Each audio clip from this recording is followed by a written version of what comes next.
আর দেবলীনাকে লগ্নভ্রষ্টা করে এবার দেবলীনার ওপরে চরম প্রতিশোধ নিল ঈশান।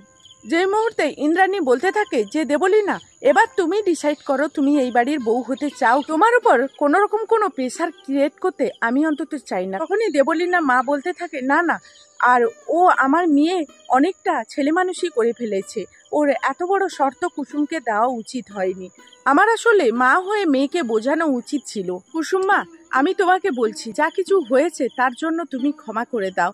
আর আমি ইন্দ্রাণী তোকে বলছি ওদের এঙ্গেজমেন্টের থেকে ওদের বিয়েটা বরং তাড়াহুড়ো করে দিয়ে দে। এতে করে আমার মনে হয় ঈশান যে একটা বড় দ্বিধাদ্বন্দ্বের মধ্যে পড়ে আছে সেই দ্বিধাদ্বন্দ্বটা একেবারেই কেটে যাবে। গুরুজি যে এঙ্গেজমেন্টের ডেটটা দিয়েছে তার মধ্যে কি বিয়ের কোনো ভালো ডেট নেই?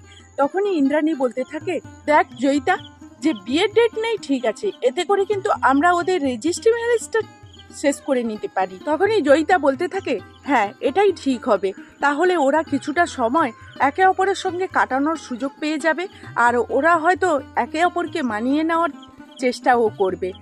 তুই কি বলিস? তখনই ইন্দ্রাণী গাঙ্গুলি বলতে থাকে হ্যাঁ তুই এটা ঠিকই বলেছিস, আর এতে করে প্রেস মিডিয়া থেকে সবাই ওদের সমস্ত প্রশ্নের উত্তরটাও পেয়ে যাবে। এই ডিসিশনটা অন্তত তুই ভুল নিসনি, ঠিকই নিয়েছিস। আর ঈশান, আমি তোমার কাছে আশাবাদী যে এ যাত্রায় অন্তত তুমি আমার মান সম্মান নিয়ে আর ছেলে খেলা করবে না। এই কথা শোনা মাত্রই ঈশান উপরে চলে যায়, আর কুসুম বোঝানোর জন্য যখনই ঈশানের কাছে যায় তখনই ঈশান বলতে থাকে একদম না জাদুকর, তুমি আমাকে একবারে বোঝাতে আসবে না, আজকে তোমার জন্য আমার জীবনটা ধ্বংস হতে চলেছে। আমি যখন তোমাকে দাঁড় করিয়ে আমার জীবন থেকে দেবলীনাকে সরিয়ে ফেলতে চেয়েছিলাম যে ও কখনোই আমার স্ত্রী যাতে না হতে পারে, সেটা তুমি ভেঙে দিয়েছো। সব করার পর তুমি তোমার দেবী মায়ের কাছে ভালো সাজতে গিয়ে এই আগুনের দিকে ঠেলে ফেলে দিয়েছো, আর তুমি চাও এখন আমি আগুন নিয়ে খেলা করি না, কিছুতেই হবে না। এবং তুমি খুব শীঘ্রই বুঝতে পারবে যে তুমি কত বড় একটা ভুল করেছো। তুমি তোমার দেবী মায়ের প্রশংসা কুড়ানোর সুযোগটাও পাবে না, কারণ সেই সুযোগটা আমি তোমাকে দেব না। তোমাকে জাদুকর ভেবে, বন্ধু ভেবে অনেক সম্মান আমি তোমাকে করেছি। এই যাত্রায় আমি তোমার কোনো কথাও রাখবো না, আর তোমার কোনো কথাও শুনবো না, এবং আমি তোমাকে কোনো সাফাইও দেব না। অন্যদিকে কুসুম বলতে থাকে ঈশান সাহেব, আপনি এরকম কেন করছেন বলুন তো? আপনি একবার দেবলীনা ম্যাডামের সঙ্গে কথা বলে দেখুন না। তখনই ঈশান বলতে থাকে যে তোমার কাছে কি বিয়েটা ছেলে খেলা বলে মনে হয়?